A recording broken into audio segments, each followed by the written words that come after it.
Hey, you guys, I want to talk today a little bit about something that I find almost universal among my clients. And I wanted to talk a little bit about it today because I want you to realize that when you are going through it, it feels like you're the only person in the world and you don't want to talk to people because you're afraid they'll be judgy about it or, think that you need to do something different to handle the situation. But believe me, what you're feeling is really universal. I've been doing this for so long and helped so many couples that I can literally almost tell you the story of how it's going to go. It's almost like I feel like a fortune teller. Okay, so what I'm going to talk to you a little bit about right now is what I call the reluctant spouse. And we all have one. It's very, very, very rare that people come to me and say, my spouse and I have decided to divorce, and you're in the same place emotionally. Usually one person, and in my experience, it's usually the woman, and statistics bear that out, that 85% of divorces are initiated by women in this country. That's not a small number. So maybe you can relate, like you've been laying in bed at night or in the shower and you have been thinking this through, thinking, I know that this is over. I know I need a divorce. And if you try to express to your spouse your feelings, they blow you off. Or you have a conversation about it where you think you're making progress, and then the next day you feel like you're in the twilight zone because they completely ignore you and act like, they just go back to doing the normal life in your household. And that is because the reluctant spouse is really, number one, operating out of probably a learned behavior. It's probably not the first time that they were afraid that you were maybe serious about a divorce. And they have learned from past experience that if they go back to acting normal or maybe do some of the things you've been asking, for the next week or so, that you will also settle down and go back to normal. And I think most people stay in that weird dance of dysfunction for a very, very long time. I know I did for about 6 years. I remember so clearly the first time I thought to myself, we're going to be divorced at some point. And it was actually 6 years later that I finally moved forward.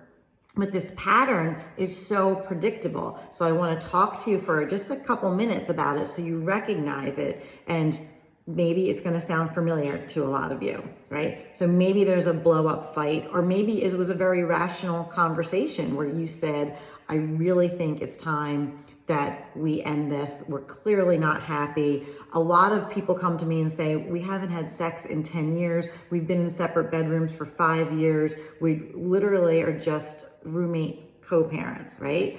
So you have a conversation and you say, you know what, this isn't good for either one of us. And you think you've made progress, or you have a big fight and you say, things are changing.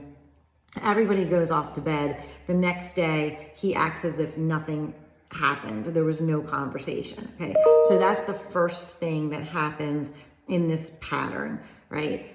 Then you let some more time slip by and you bring it up again. And now you're adamant enough that they're like, oh shit, I think she's serious. I think she might actually call a lawyer, right? So then they totally freak out. And this month alone, I've had 2 women come to me and say that this is what happened to them. Both cases, I felt really sort of angry for the women because it's such manipulation, and I get really indignant, and I think my clients do too. They freak out, and now all of a sudden they're begging you to go to marriage counseling, and they're swearing that they're going to do all the things that you've been asking them to do for 10 years. And okay, what my clients feel like then is seriously manipulated, because you're like, shit, I've been asking him for 10 years to go to counseling. He never would, but now because I'm a good person, I feel like I'm obligated to go to make sure that my kids, I can truly say to everyone, like, I did absolutely everything I could. For 10 years, he wasn't willing to do that, but now that I'm serious, now he's going to do it. What I have found is that never works. It does help in terms of the guilt piece of it. Like, if anything, do it, because it allows you to move forward with such a clear conscience that you literally did do everything. And even at that last minute when you knew that you were done, you still gave it that one more shot. So so first they ignore you, then they beg and do everything they can to try and, again, delay what is really inevitable at that point. Because what I have found is that by the time you get to that second conversation with your reluctant spouse, it's very, like, I've literally never seen anybody come back, because it's like a switch flips in us, and they could be Brad Pitt or Tom Cruise or whoever does it for you, and you still wouldn't want to go back. Something happens that you just know you could stay there forever, but you're never going to love them again in that way, right? So a lot of my clients, they'll do the marriage counseling thing. Then finally, the third go around at the end of the counseling, then they come to me and say, okay, now I really don't care anymore. I am going to hire you, and we've got to make some changes. Okay. At that point, I always tell them, like, you have to be ready to weather whatever emotional storm they throw at you, because they are going to, like, pull this. I mean, maybe not 100% of them, but I see this a lot, where all of a sudden then they're indignant. Now they're angry that you strung them along, because if you knew that this was really the decision, why did you go to marriage counseling? Which also makes me absolutely beyond furious, because it's such BS manipulation. Okay. But so I know that that's coming down the pike, and it's good if you know it's coming down the pike, because then we just, like, weather that storm. And how I handle it, a lot of times my clients pay me to help them handle that situation. And then I will reach out and be like, hey, I'm so sorry. I know nobody ever wants to be in this spot. I'm here to help you guys really figure out your next steps. We don't even say the word divorce. We're figuring out next steps in a way that's healthy for everyone. And sometimes, I'll be honest, they might ignore me for a month, right? But what I say in that conversation is, if your spouse has decided that you're getting divorced, unfortunately, you are getting divorced one way or the other. She doesn't have to ask your permission to go out and hire a divorce attorney and serve you with divorce papers, right? Anybody can do that at any time.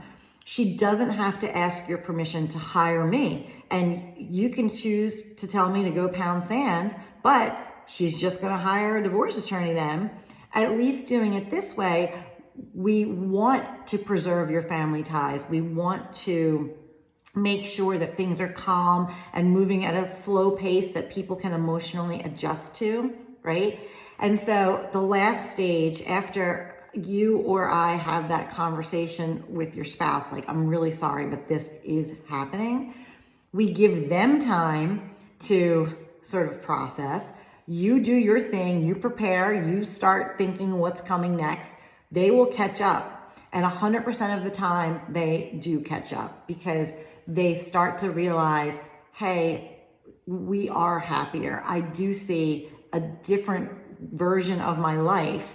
And it's when they realize that they can move into that different version of their life without battling it out in court, without losing their kids, they relax too, and they come to accept it. So that is the journey of the reluctant spouse. All I would urge you to do is not allow them to kick the can down the road for years. But if you've got to manage a little bit of counseling and, it's like a little bit of a dance where you're letting them adjust emotionally to the idea, what I will tell you is, don't go backwards. Don't pretend like nothing's happening. Be compassionate to where they are, but be consistent in your message that things need to change. It's compassionate consistency, one step, one foot in front of the other, one step at a time, and you will find yourself like emerging out of this really toxic status quo that you've been stuck in. So if that was helpful, please let me know if you have any questions or need anything else. Talk to you soon.